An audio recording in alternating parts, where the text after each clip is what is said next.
Hello everyone.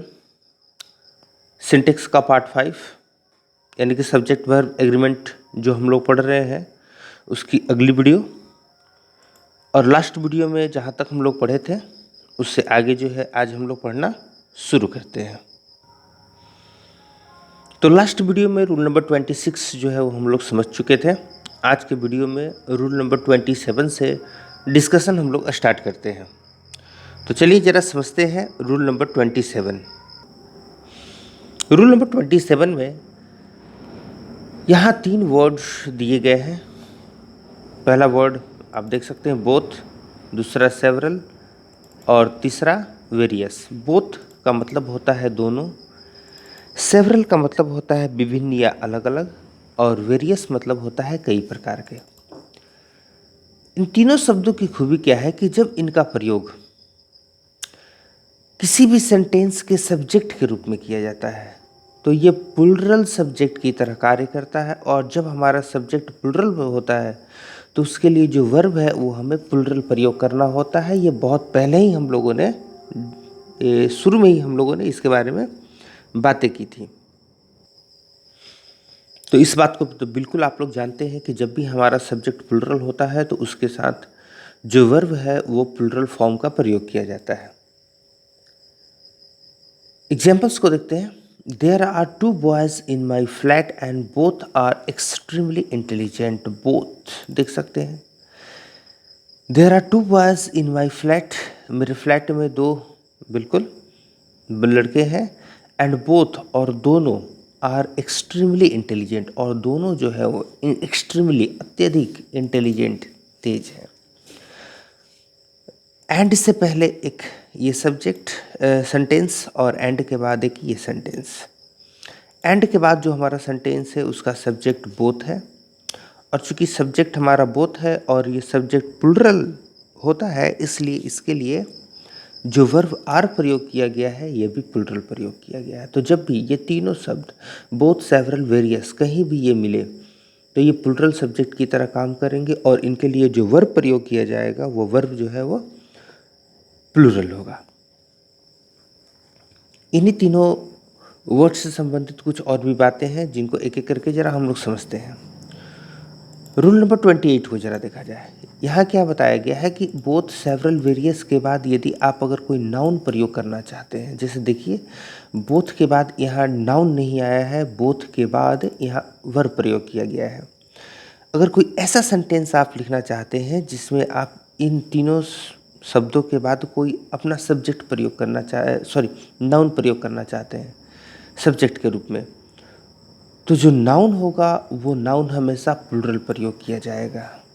Noun singular नहीं आएगा, uncountable नहीं आएगा। जब भी नाउन आएगा इन तीनों शब्दों के बाद, इन तीनों में से किसी का भी प्रयोग आप करते हैं तो इनके लिए अगर नाउन का प्रयोग करते हैं तो नाउन का फॉर्म जो होगा वो प्लुरल होगा। और जब प्लुरल नाउन का प्रयोग किया जाएगा इनके साथ तो पिछले नियम की तरह सब्जेक्ट जो है वो हमारा प्लुरल होगा।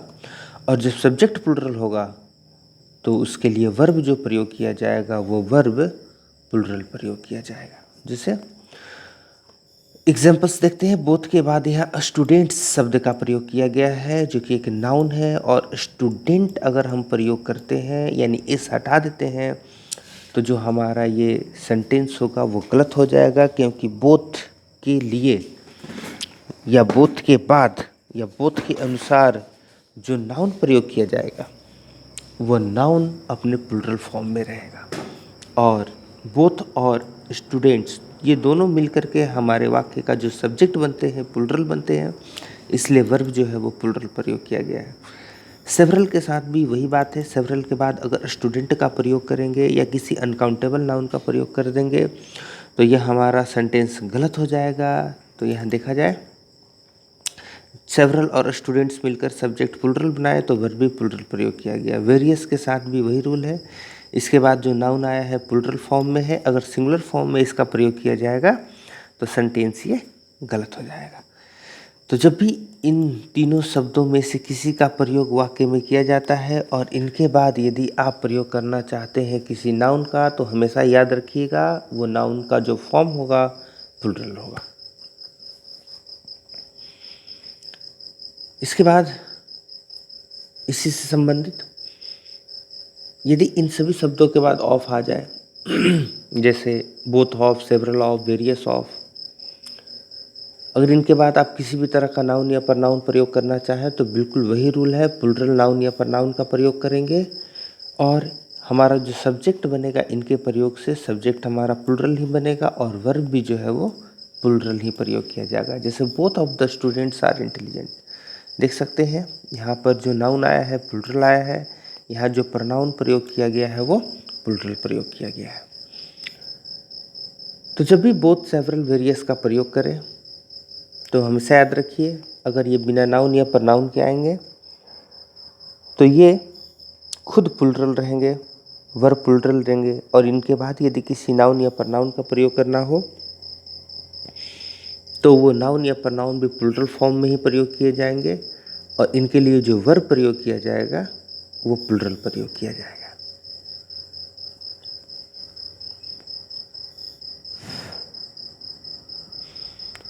रूल नंबर 30 की तरफ जरा गौर करते हैं हम लोग।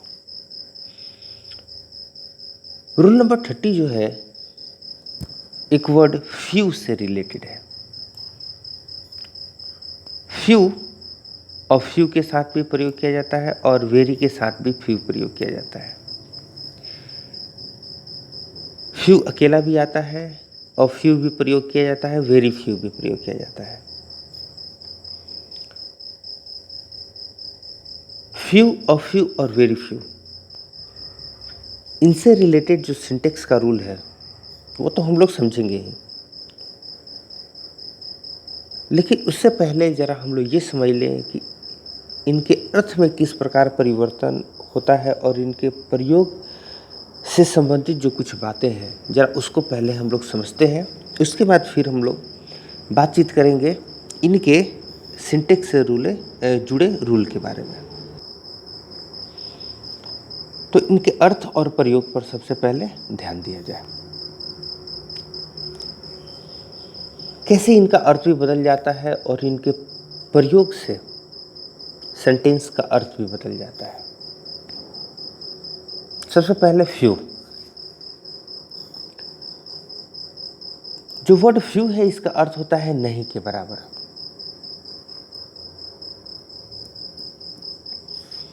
और इसका प्रयोग प्लूरल काउंटेबल नाउन के पहले किया जाता है किसी संख्या को दर्शाने के लिए। लेकिन जब भी इसका प्रयोग वाक्य में होगा तो ध्यान क्या देना है कि उस सेंटेंस से निगेटिव अर्थ जो है वो बाहर आएगा, यानी कि नकारात्मक अर्थ को यह व्यक्त करेगा। आई रीड फ्यू बुक्स, यानी कि मैं नहीं के बराबर किताबें पढ़ता हूँ, बिल्कुल किताबें नहीं पढ़ता हूँ।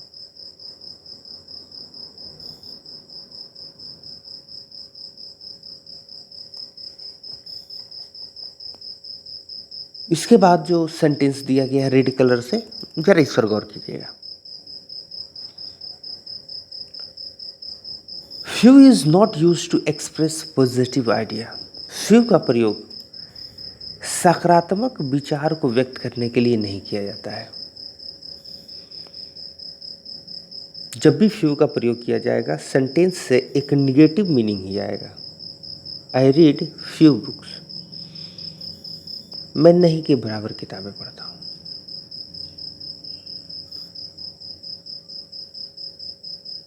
इससे थोड़ा अलग, जब आप अ फ्यू का प्रयोग करते हैं तो इसका अर्थ होता है थोड़ा या कुछ। इसका भी प्रयोग प्लूरल काउंटेबल नाउन को व्यक्त करने के लिए होता है और नंबर को दर्शाने के लिए किया जाता है, लेकिन इससे पॉजिटिव जो अर्थ है वो व्यक्त होता है।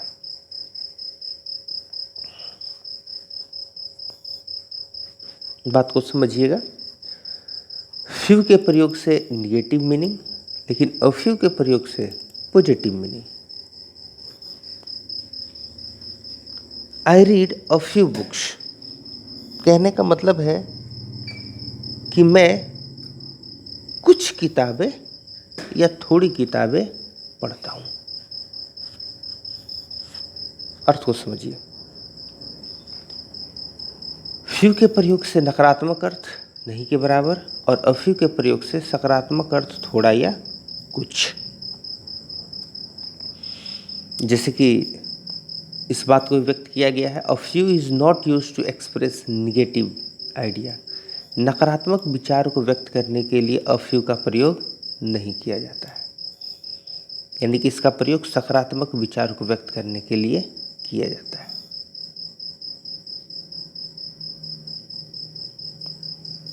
सी नंबर देखा जाए, जब फ्यू के पहले द लग जाए यानी कि द फ्यू, तो इस द फ्यू का क्या अर्थ होता है? जो कुछ है थोड़ा मात्रा में या थोड़ी मात्रा में, या फिर मात्रा तो कम है पर पूरा का पूरा।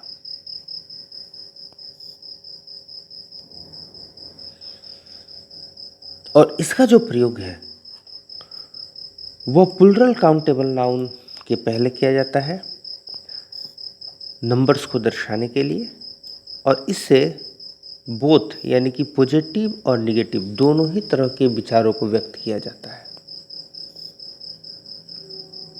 जैसे आपके सामने जो एग्जाम्पल दिया है, जरा उस पर गौर किया जाए। I read the few books I had. कहने का मतलब कि जो कुछ है थोड़ी मात्रा में किताबें, उसको मैंने पढ़ लिया है, या फिर किताबों की संख्या तो कम है लेकिन उन सभी किताबों को मैंने पढ़ लिया है। तो जब भी द फ्यू का प्रयोग करते हैं तो ये क्या करता है, जो बहुत में से थोड़ी मात्रा है या कुछ जो कम मात्रा है, उन सभी को दर्शाने के लिए प्रयोग किया जाता है। और इससे आप निगेटिव आइडिया को भी व्यक्त कर सकते हैं और पॉजिटिव आइडिया को भी व्यक्त कर सकते हैं। तो इस तरह से हम लोग देखते हैं कि जो फ्यू है यह नकारात्मक अर्थ को व्यक्त करने के लिए, अ फ्यू सकारात्मक अर्थ को व्यक्त करने के लिए, और द फ्यू सकारात्मक और नकारात्मक दोनों ही प्रकार के अर्थों को व्यक्त करने के लिए कहा जाता है। लेकिन एक बात हम लोगों ने क्या देखा कि फ्यू हो, अ फ्यू हो या द फ्यू हो, इन सभी का प्रयोग जो है वो प्लूरल काउंटेबल नाउन के पहले ही किया जाता है। यानी कि सिंटेक्स से जो जुड़ी बातें हैं उसको जरा हम लोग समझते हैं। फ्यू, अ फ्यू और वेरी फ्यू, इनका प्रयोग किसी भी वाक्य के सब्जेक्ट के रूप में जब किया जाता है तो ये प्लूरल सब्जेक्ट की तरह फंक्शन करता है, और जब सब्जेक्ट हमारा प्लूरल होगा तो उसके लिए वर्ब भी हम लोग प्लूरल ही प्रयोग करेंगे।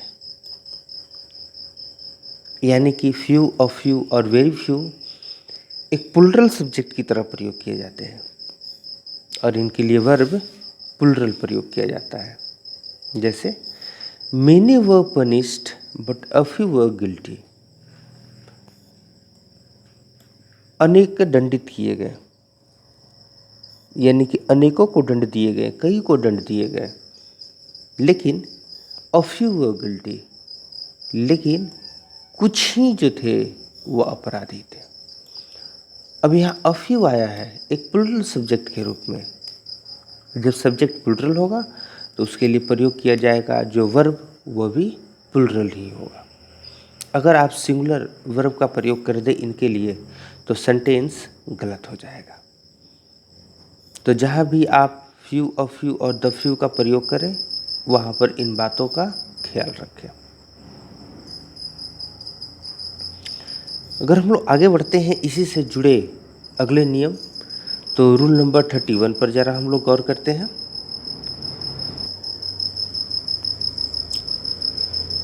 यदि आपको फ्यू, अ फ्यू और वेरी फ्यू के बाद किसी नाउन का प्रयोग करना हो तो इनके बाद आने वाला जो नाउन होगा वो प्लूरल होगा। जैसा कि पहले यहाँ भी हम लोगों ने बात किया कि इनका प्रयोग जो है वो प्लूरल काउंटेबल नाउन से पहले होता है, यानी कि अनकाउंटेबल नाउन या सिंगुलर नाउन का प्रयोग, सिंगुलर काउंटेबल नाउन का प्रयोग नहीं करना है इनके साथ।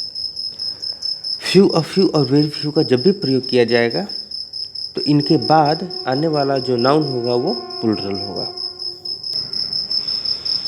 और इस बात को तो आप लोग जानते ही हैं कि जब भी हमारा सब्जेक्ट प्लूरल होगा तो इनके बाद आने वाला जो वर्ब होगा वो भी प्लूरल ही होगा। जैसे देख सकते हैं, वेरी फ्यू गर्ल्स आर का प्रयोग किया गया है। तो देख सकते हैं वेरी फ्यू के बाद जो नाउन आया है वो प्लुरल है और वर्ब प्लुरल है, यानी सेंटेंस हमारा सही है। यहाँ नाउन तो प्लुरल है लेकिन जो वर्ब है वो सिंगुलर प्रयोग किया गया है।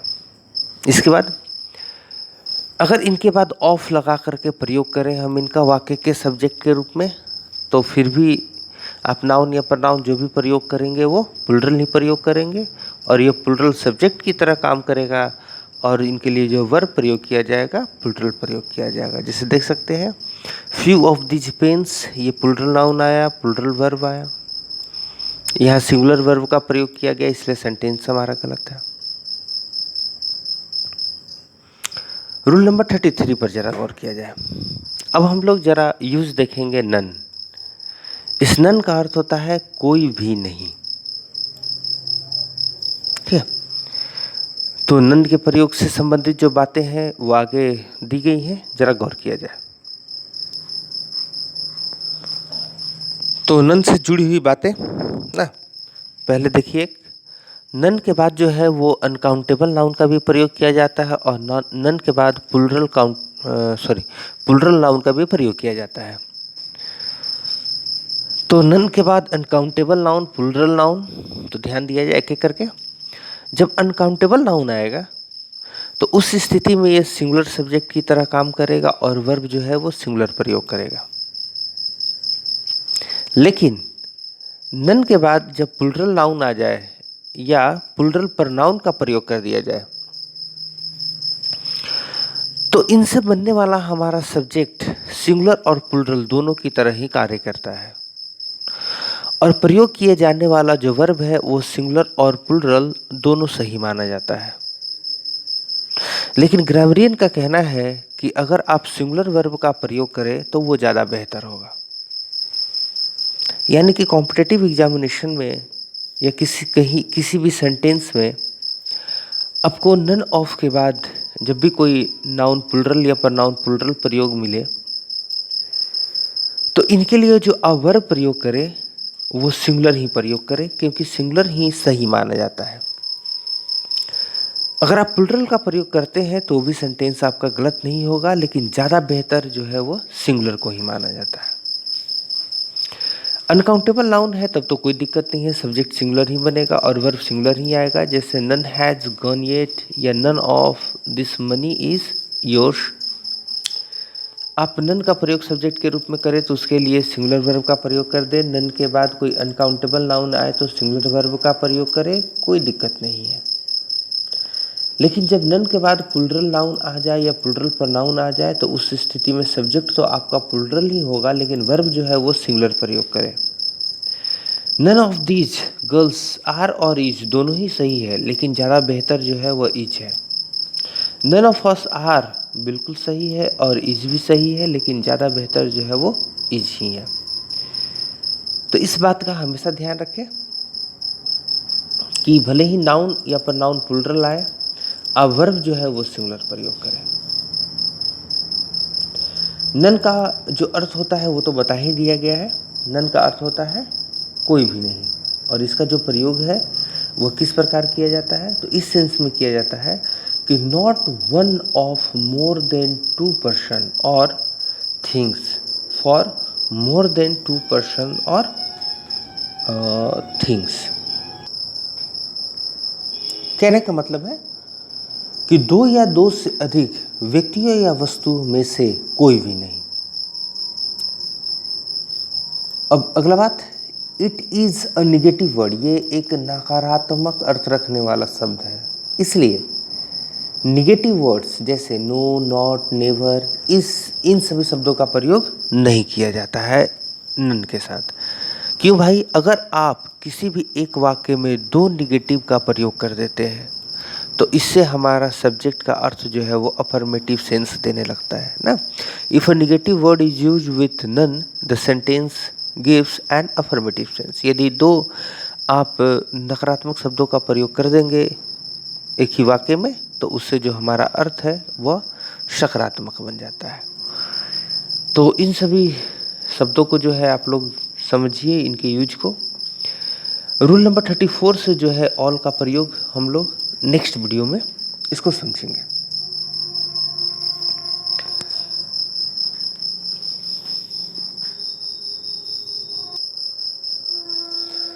कुछ स्टूडेंट्स ये बार बार शिकायत आती है कि वीडियो में कब अपलोड करता हूँ उन्हें पता नहीं चल पाता है। तो इसके लिए मैं बार बार आप लोगों से कहता हूँ, चैनल को अगर सब्सक्राइब कर लेंगे तो जब भी वीडियो अपलोड होगा आपके पास नोटिफिकेशन जो है वो पहुँच जाएगी। और वैसे भी 2 से 3 दिन बीच में गैप रहता है और उसके बाद वीडियो में अपलोड कर देता हूँ। बीच में जो 2 से 3 दिन समय आप लोग को मिलता है उसमें आप लोग हर एक चीज़ को बेहतर तरीके से समझें।